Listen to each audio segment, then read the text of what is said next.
Welcome viewers, design Bangla IT চ্যানেলে আপনাকে স্বাগতম। তো বন্ধুরা, আজকে আমরা একটা সেটিং শিখব, সেটা হলো প্রিন্টিং প্রেসের 2 gripper back to back setting.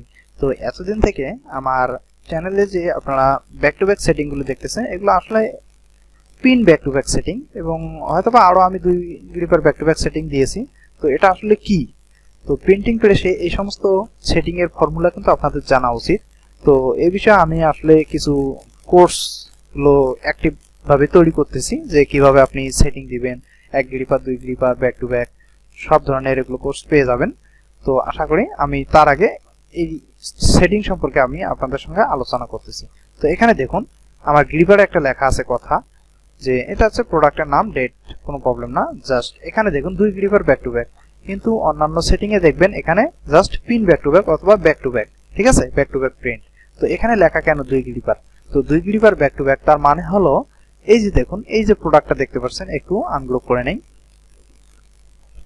Ungroup করে নিলাম। তো এই যে একটা প্রোডাক্ট দেখতে পেলেন, এই যে প্রোডাক্টের এটা হচ্ছে ফ্রন্ট পেজ এবং এটা হচ্ছে তার ব্যাক পেজ।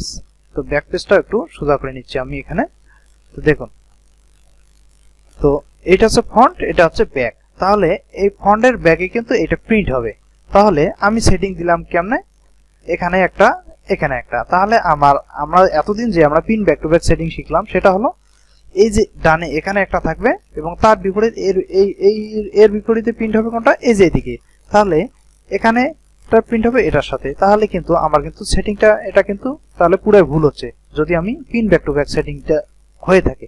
কারণ এটার ব্যাগে আমার ফ্রন্টের ব্যাগে ফ্রন্টেই পড়তেছে এবং ব্যাগের ব্যাক সাইডের ব্যাগে ব্যাক সাইডেই পড়তেছে। তাহলে এটা আবার কেমন নিয়ম? তাহলে এটা অবশ্যই আমাকে বুঝতে হবে 2 গ্রিপার ব্যাক টু ব্যাক।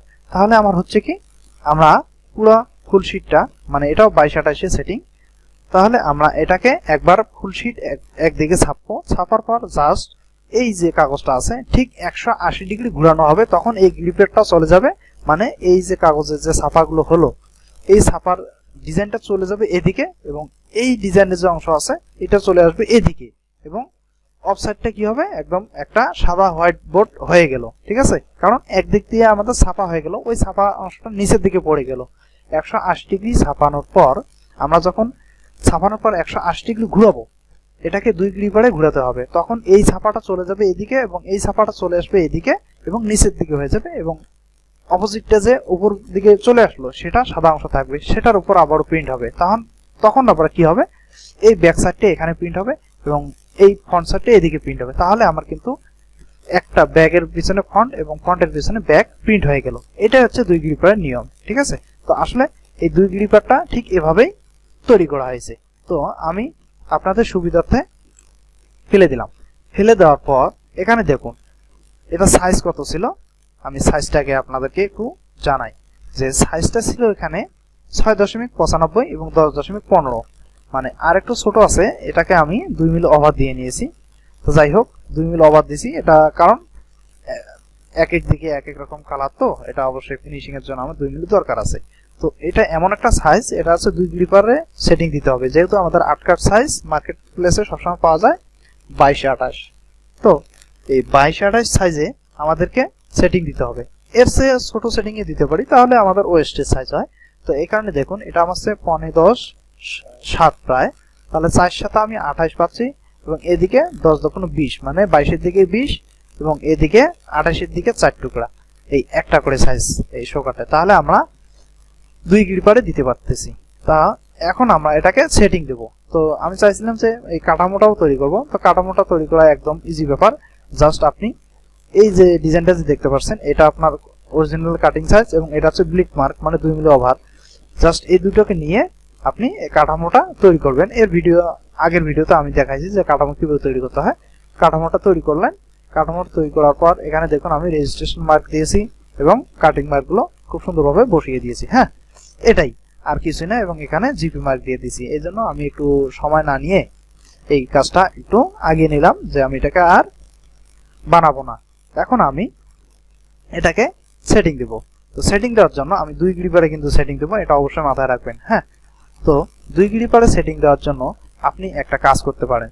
এখানে দেখুন আপনার ছোট লেখা কোন দিকে এবং কালার বেশি, এই দেখুন এখানে যে কালো লেখাগুলো একদম যে একটা অবস্থা, এখানে কয় কালার আছে আপনি ধারণা করতে পারবেন না। এখানে অবশ্যই এটা ব্যাকগ্রাউন্ড, আমি এখানে ধরতে পারবো না, আমি সেপারেশন থেকে দেখি। দেখুন কালো আছে, হলুদ আছে, ম্যাজেন্টা আছে, সায়ান আছে। হ্যাঁ, তাহলে আমার 4টা কালারই এখানে আছে। তাহলে চিন্তা করে দেখুন কি একটা ব্যাকগ্রাউন্ড এখানে। তাহলে আপনি একটা কাজ করতে পারবেন। এর আগে আমার এই সেটিংটা দেখছিলেন কি, আমার এখানে এভাবে সেটিং ছিল যে গ্রিপারের দিকে আমার এই কালোটা। আমি যদি এটাকে মাঝখানে রাখি তাহলে কি হবে? তাহলে মাঝখানে রাখতে গেলে আমি আরেকটা বেনিফিট পাবো, সেটা হলো দেখি আমি 180 ডিগ্রি ঘুরে দিই। ঘুরে দেওয়ার পর আমি এটাকে জাস্ট খুব সুন্দরভাবে বসাই দিলাম। তাহলে এটাকে হচ্ছে আমার ফ্রন্ট পার্ট। দেখুন আমার কিন্তু মাথা নিচের দিকে থাকলো এবং পিছন সাইডটা উপরের দিকে থাকলো। ওকে, উপরের দিকে থাকলো। তাহলে এখন আমি এটাকে ঠিক, যেহেতু আমি 2 গ্রিপার ব্যাক টু ব্যাক ছাপাবো, তাহলে ওই ক্ষেত্রে কিন্তু আমার খালি এই 2 ঘরে বসানোর প্রয়োজন নাই। আমি কিন্তু এই নিচের শাড়িটাকে বসাবো, যেহেতু আমার এটা 2 গ্রিপার ব্যাক টু ব্যাক। তাহলে এটাকে আমার উপর আর নিচের দিকে লক্ষ্য রাখতে হবে। উপরের দিকে আমার থাকবে ব্যাক সাইড অথবা ফ্রন্ট সাইড, এবং নিচের দিকে থাকবে আমার আর একটা ডিজাইন, ওই ফ্রন্ট সাইড বা ব্যাক সাইড। ওকে, দেখুন আমি কিন্তু বসালাম। তো এখন আপনি বলতে পারেন যে হ্যাঁ, এই ফ্রন্ট সাইড গুলো আপনি উপরের দিকে দেন, কোনো সমস্যা নেই, আমি উপরের দিকেও দিতে পারবো। তবে আমার গ্রিপারের দিকে ফ্রন্ট সাইডটা রাখা প্রয়োজন। কেন? আমার কোয়ালিটি বেশি দরকার ফ্রন্ট সাইডে, কারণ প্রোডাক্টটা হাতে নিয়েই সবাই আগে ফ্রন্ট সাইড ফলো করবে। এই কারণে আমরা ফ্রন্ট সাইডটা গ্রিপারে রাখি। সবসময় আপনিও তাই করবেন যে আপনি গ্রিপারে রাখবেন। তো এখন কথা হচ্ছে এই যে ডিপ কালার একটা, এটাকে মাঝখানে রাখলে হয় কি আপনার একটা সুবিধা হবে। এই যে যেহেতু এটাকে পিছন সাইড বা বটম সাইড এবং এই যে হেড সাইডটা নিচের দিক, তাহলে আমি ওই ক্ষেত্রে আমি এই যে ব্যাক সাইডটা যে সেটিং দেবো সেটা কিভাবে দেবো? দেখুন আমার 180 ডিগ্রি ঘোরার পর দেখুন এই মাথাটা যাবে এদিকে এবং এর মাথাটা আসবে এদিকে। তাহলে আমার কিন্তু ব্যাক টু ব্যাক মিলে যাচ্ছে। এই যে দেখুন সেটিং এর সময় অবশ্যই আপনি হেড যদি আউটসাইডে দেন তাহলে ব্যাক সাইডের হেড আউটসাইডে দিবেন, এবং বটম সাইড যদি ভিতরের দিকে দেন ব্যাক সাইডেরও বটম সাইড ভিতর দিকে দিবেন। অথবা আপনি যদি হেডের বটম সাইড ভিতরে দেন তাহলে ব্যাক সাইডেরও হেড সাইড ভিতরের দিকে দিবেন। তাহলে আমি দেখুন হেড সাইড দিছি বাইরের দিকে, তাহলে এই ব্যাক সাইডেরও হেড সাইড দিলাম বাইরের দিকে। দেখুন হেড কাকে বলতেছি, এই দেখুন আমি লেখাটা খুব সুন্দরভাবে পড়তে পারতেছি। মোরগ মুরগির শারীরবৃত্তীয় বিভিন্ন প্রক্রিয়া চালনা করে থাকে। তাহলে এটা আমি খুব সুন্দরভাবে পড়তে পারলাম। ঠিক আছে, এটাকে বলে হেড সাইড এদিকে, এবং বটম সাইড হচ্ছে দেখুন এই যে বটম সাইড মানে ডিজাইনের শেষ অংশ ভিতরের দিকে, এবং এরও দেখুন ওজিং প্লাস 18 এটাও ভিতরের দিকে। তাহলে আমরা এটা কি বুঝলাম? তাহলে অবশ্যই হেড টু হেড এবং বটম টু বটম মিলে দিতে হবে। তো আমি যদি এভাবে সেটিংটা না দিয়ে এটাকে জাস্ট এভাবে দিতাম তাহলে আমি করতাম কি, হয় নাই, এটাকে আমি একটু আন্ডু দিলাম। আন্ডু দিয়ে আমি এটাকে 180 ডিগ্রি ঘুরাই দিব। 180 ডিগ্রি ঘুরাই দিলাম। দেখুন এটার মাথা এখানে রাখলাম। তাহলে অবশ্যই আমার এটাকে করতে হবে কি, হেড টু হেড মিলে দিতে হবে। এই দেখুন হেড টু হেড আমি ওকে প্রেস করলাম। এই দেখুন হেড টু হেড আমি মিলে দিলাম। এই যে এর মাথা এবং এর মাথা একসঙ্গে রইল। ঠিক আছে, ঠিক এভাবে করে দিবেন। তবে আমি সাজেস্ট করব, এই দেখুন এখানে যে একটু ছোট ছোট লেখা, এগুলো বাইরের দিকে না দিবেন, কারণ এখানে বাড়ি খেলে লেখাটা ভালো মতো মিলতে পারবে না। এবং এখানে যে কালো লেখার যে অতিরিক্ত ঢিপ, এখানে 4টা কালার পড়ার পর এই কাগজটা হয়তো একটু বাইকে যেতে পারে, যেহেতু এটা কাগজের বাইরের দিকে মানে মাথার দিকে। এই জন্য এই সলিড কালারটা আপনি ভিতরের দিকে রাখবেন। ভিতরের দিকে রাখলে কোনো প্রবলেম নাই। এখন আমি দেখুন এটাকে খুব সুন্দরভাবে এখানে অ্যাডজাস্ট করে বসাই দিতেছি। ওকে, হ্যাঁ, তাহলে আমার 2টা ডিজাইন একসঙ্গে টেনে নিয়ে যাইতে পারবো, কারণ যেহেতু আমার মাপ অ্যাকচুয়ালি আছে, একদম কোনো রকম এদিক ওদিক বা নড়চড় নেই। দেখুন ওকে বসাই দিলাম। তাহলে আমি এখানে কি একটা সুফল পেলাম, যে আমি 2 গ্রিপার ব্যাক টু ব্যাক ছাপলাম। এখানে দেখুন মাথা নিচের দিকে, এই যে মাথা উপরের দিকে, বটম দুটাই মাঝখানে। তো আপনি সবসময় এই ফর্মুলাটা মেনটেন করবেন যে হেড টু হেড, হেড যদি আপনার বাইরের দিকে থাকে তাহলে বটম আপনার ব্যাক সাইডেরও হেড বাইরের দিকে থাকবে এবং বটম সাইড মাঝখানে থাকবে। ঠিক তাই আমি এখানে করছি, যে এখানে দেখুন বটম সাইড ভিতরে, এই ব্যাক সাইডেরও বটম সাইড ভিতরে, এবং হেড সাইড গুলো বাইরে করে দিয়েছি। ওকে, এখন আমি আনগ্রুপ করলাম বা লক ওঠালাম। লক ওঠার পর আমি এখানে থেকে দেখবো যে ব্ল্যাক ওভার প্রিন্ট আমার কি ঠিক আছে, একটু দেখি। হ্যাঁ, কোথাও কোথাও ঠিক আছে, কোথাও কোথাও ঠিক নাই, আমি দেখতে পাচ্ছি। কারণ দেখুন এখানে আমি একটু দেই, এখানে কি হ্যাঁ ঠিক আছে, কোনো রকম কোনো সমস্যা নেই নেই নেই নেই বললেই চলে। তো যাই হোক, আমরা ব্ল্যাক তবু ওভারপ্রিন্ট কিভাবে দিয়ে দেবো, হয়তো বা এটা আমি ঠিক করছিলাম। আপনি সরাসরি অল সিলেক্ট করবেন এডিট মেনু থেকে, এডিট কালার, দেন ওভারপ্রিন্ট ব্ল্যাক, ওকে প্রেস। এখন আপনার আর কোন রকম কালো কাট আউট থাকবে না। ওকে, এখানে কিন্তু 4টা কালারই আছে, দেখুন এখানে 4টা কালারই আছে, 4টা কালারই আপনাকে প্রিন্ট করতে হবে। তাহলে এখন আপনি গ্রিপারে just 2 gripper back to back print লিখে আপনি আউটলাইন করে সিটিপিটা ছাড়তে পারবেন, কোনো রকম কোনো সমস্যা নেই। তবে আপনাকে আরেকটা কথা বলে রাখি, তো দেখুন বন্ধুরা, এখানে যে আমার এই যে ওজিং প্লাস 18 এর যে ইনার বক্সটা দেখতে পাচ্ছেন, তো এই বক্সটা আপনাকে অবশ্যই ঠিক আমার দেখুন এই যে একটা দেখা যাচ্ছে যে চারদিকে বর্ডার, এটা কিন্তু লিংক ছাড়া বোঝা যাচ্ছে, ঠিক আছে।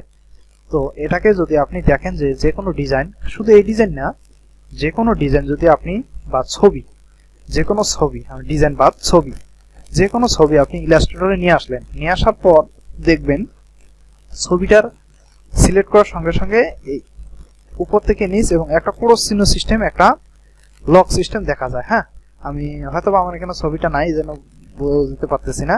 যে কোনো ছবি আপনি ইলাস্ট্রেটর ওপেন দেওয়ার পর ছবিটাকে সিলেক্ট করার সঙ্গে সঙ্গে দেখা যায় একটা ক্রস চিহ্নের মতো দেখা যায়, ঠিক আছে, ক্রস চিহ্নের মতো দেখা যায়, মানে ছবিটাকে লক করে রাখছে এরকম সিস্টেম। তো ওইটাকে বলা হয় লিঙ্ক আকারে, আমাদের গ্রাফিক্স ডিজাইনের ভাষা বলি ওটাকে লিঙ্ক আকারে থাকে। তো ওইটা যদি আপনার লিঙ্ক আকারে থাকে তাহলে কিন্তু আপনাকে একটা কাজ করে দিতে হবে, সেটা হলো আপনি যখনই ছবিটাকে সিলেক্ট করবেন তখন আপনার লিঙ্ক আকারে এই ক্রস চিহ্নটা দেখাবে। হ্যাঁ, এই যে এরকম বর্ডার ক্রস চিহ্ন দেখাবে, তখন আপনি সরাসরি উপরের দিকে নিয়ে দেখবেন এখানে একটা এমবেড অপশন নামে চলে আসবে। তো যেহেতু আমার এখানে ওই লিঙ্ক আকারটা নাই, এই জন্য আমার এমবেড অপশনটা আসলো না। যদি এটা লিঙ্ক আকারে থাকতো তাহলে আমার এমবেড অপশনটাও আসতো। তখন আপনি করবেন তো এই এমবেড অপশনে ক্লিক করে ঠিক এভাবে একটা বক্স তৈরি করে মানে লিঙ্কটা ছুটাই দিবেন। ঠিক প্রত্যেকটাকে আপনি এভাবে করে দিবেন। আর যদি আপনি লিঙ্কটা ছুটাই না দেন, হয়তোবা আপনি আপনার কম্পিউটারে আপনার ভার্সনে খুব সুন্দরভাবে দেখতে পাচ্ছেন কাজটা আছে। যখন আপনি সিটিপি প্লেটটা ছেড়ে দিবেন, অন্য কম্পিউটারে এই ফাইলটা ওপেন দেবে বা ভার্সনে একটু এদিক ওদিক চেঞ্জ না হলেও কিন্তু কনভার্ট করেও যদি দেন, তবেও কিন্তু আপনার এই ছবিটা মিসিং হতে পারে, মানে মিসিং হওয়ার চান্স থেকে যায়। 95% আপনার ছবিটা মিসিং হওয়ার সম্ভাবনা থাকবে। যেমন আমরা যদি এই ফন্টগুলো যদি আমরা আউটলাইন করে না দেই, অন্য একটা পিসিতে যদি আমি এই ডিজাইনটা ওপেন করি, তাহলে কিন্তু ওই পিসিতে যদি আমার এই ফন্টগুলো দিয়ে যেগুলো দিয়ে কাজ করছি সেগুলো যদি ওই পিসিতে না থাকে বা সঠিকভাবে যদি বোল্ড, ইটালিক, রেগুলার যদি ইনস্টল না থাকে, তাহলে কিন্তু ওই সমস্ত ফন্টগুলো মিসিং দেখাবে বা একটা এখানে সলিড আকারে চলে আসবে এবং রেড মার্ক করে দেবে যে হ্যাঁ এগুলো আমাদের ফন্ট মিসিং দেখাইছে, এটা এরর আছে ফাইল, ঠিক এভাবে দেখাবে। ঠিক তেমনই আপনার এই যে ফাইলটা আপনার ক্রস চিহ্ন সিস্টেম থাকবে, অন্য পিসিতে গেলে হয়তো আপনি ওটা ছবিটা দেখবেনই না, ছবি ওখানে নাই, ঠিক আছে। এরকম আমরা অনেক দেখছি, অনেকজন এরকম করে। তো আসলে আপনি সেটিং দেওয়ার সময় এই ডিজাইনটাকে করে যখন লিঙ্ক আকারে থাকবে সেই লিঙ্কটা ছুটাই দিবেন। ছুটাই দেওয়ার পর আপনি জাস্ট সিটিপি প্লেট ছাড়বেন নিশ্চিন্তে, কোনো রকম কোনো সমস্যা থাকবে না। তো অবশ্যই সিটিপি প্লেট ছাড়তে গেলে আপনি ভয় পাবেন না, হয়তোবা প্রথম দু একদিন আপনার ভুল হতে পারে, কিন্তু তেমন কোনো এখানে নাই। জাস্ট আপনি আপনার ডিজাইনটা দেখলেন, ওভারপ্রিন্ট, ব্ল্যাক, আউটলাইন এবং অন্যান্য জাস্ট সবকিছু অ্যালাইন ঠিক আছে কিনা এগুলো দেখে back to back, head to head, bottom to bottom মিলে আপনি সেটিংটা দিয়ে দিলেন, ব্যাস ছেড়ে দিলেন, কোনো প্রবলেম নাই। তো বন্ধুরা, আশা করি আপনারা এই কাজটিও খুব সুন্দরভাবে আসতে বুঝতে পারছেন। না বুঝলে অবশ্যই আমার কমেন্ট বক্সে জানিয়ে দিবেন, অবশ্যই আমি পরবর্তী ভিডিওতে খুব সুন্দরভাবে আপনাদেরকে বোঝানোর চেষ্টা করব। তো অবশ্যই ভিডিওটি দেখে যদি আপনার একটুও কাজে লাগে তাহলে অবশ্যই লাইক, কমেন্ট ও শেয়ার করে পাশে থাকবেন। তো ধন্যবাদ, ভালো থাকুন, সুস্থ থাকুন, গুড বাই।